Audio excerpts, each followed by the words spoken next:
Bon, nous, la préparation, ça se passe bien, comme tout le monde, avec des dates de fin de mois de juin qui sont toujours des dates peu particulières. Mais ça se passe bien, on est content de se retrouver. On ne s'était pas retrouvé en mars, donc on a beaucoup d'énergie ensemble.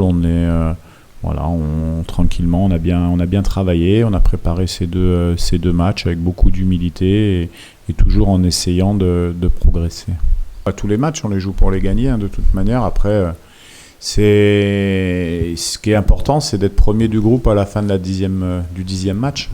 C'est pas être demain premier, même si c'est toujours bien. Mais en tout cas, nous, on aborde chaque match pour essayer de les gagner, pour être ambition dans le jeu. Ça sera le cas de demain. On sait qu'on affronte une des meilleures équipes d'Afrique. Pas 17e au classement FIFA pour rien et deuxième équipe d'Afrique. C'est des équipes qu'on respecte beaucoup. Nous, on pense qu'on a nos qualités aussi à faire valoir. On est sur une phase de progression. Donc, pour nous, c'est bien de jouer ce qui se fait de mieux en Afrique pour pouvoir montrer de quoi on est capable et puis s'étalonner contre ces belles équipes. Oui, après, chaque équipe a ses problématiques. Nous, on essaye de se concentrer au maximum sur nos qualités et sur nos défauts avant de penser aux adversaires. Bien sûr qu'on connaît le Sénégal. Après, nous, ce qui nous importe demain, c'est de faire un bon match. Un bon match en ayant un dépassement de soi qui va être nécessaire parce qu'on joue une très belle équipe. On a nos qualités, on sait qu'on a des bons joueurs qui évoluent dans des bons clubs comme le Sénégal. Maintenant, la vérité, elle sera demain avec ou sans Mané.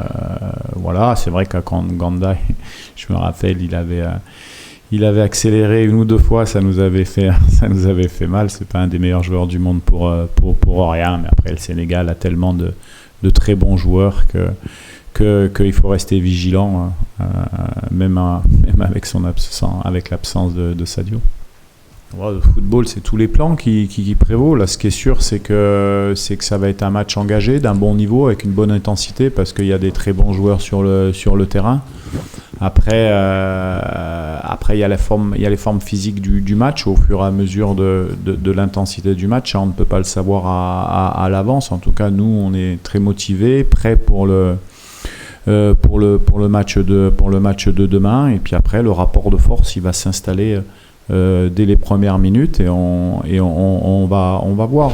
On a l'habitude de jouer des équipes qui sont soi-disant supérieures à nous, comme le Maroc, comme l'Égypte, qu'on a joué récemment à la CAN, où on a su bien manœuvrer. Donc on s'attend à un match très intense contre une bonne équipe, mais nous, on va mettre un plan de jeu pour pouvoir faire valoir nos qualités, parce que nous avons des qualités fortes. Merci. Oui, on a quelques blessés également.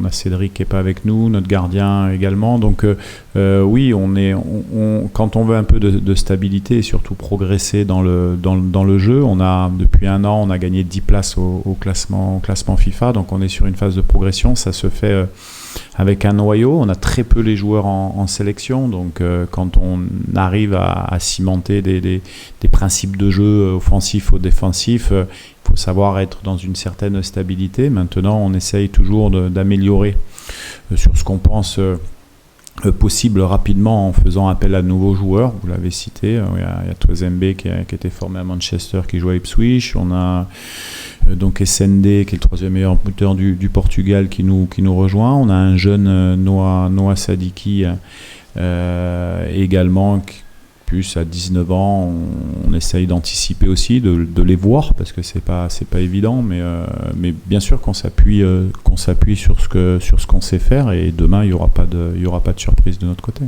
Et bien sûr qu'on connaît bien les équipes, bien les joueurs. Ça fait quand même pas mal de temps qu'on est dans le circuit. Après, ce qui est intéressant sur le Sénégal, c'est le fait de laisser un entraîneur travailler dans la durée. Ça permet aussi de mettre en place des principes de jeu. C'est le cas, puisqu'ils sont capables de défendre à 4, d'animer à 3, de passer en 3-4-3. Oui, on connaît leur mode de jeu. Après, entre les voir à la vidéo et ce qu'ils vont proposer demain, c'est les animations. Il faut voir la forme des joueurs dans l'animation. Il faut voir comme nous, on répond également à leur organisation. Nous aussi, et c'est là où c'était intéressant à la CAN pour nous.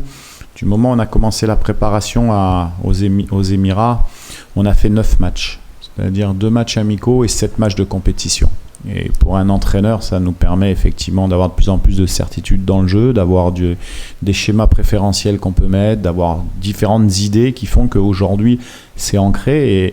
Et je pense qu'on peut répondre aujourd'hui tactiquement à plusieurs possibilités et également à mettre en difficulté des équipes qui sont sur des systèmes de jeu hybrides comme le Sénégal. Voilà, après, entre ce qu'on veut mettre en place et les idées qu'on a, en tout cas, nous, on est très solidaires, très soudés avec les joueurs. Tout le monde va dans le même sens. Donc, c'est sûr qu'on sait qu'on est difficile à jouer. Après, j'allais dire que le meilleur l'emporte.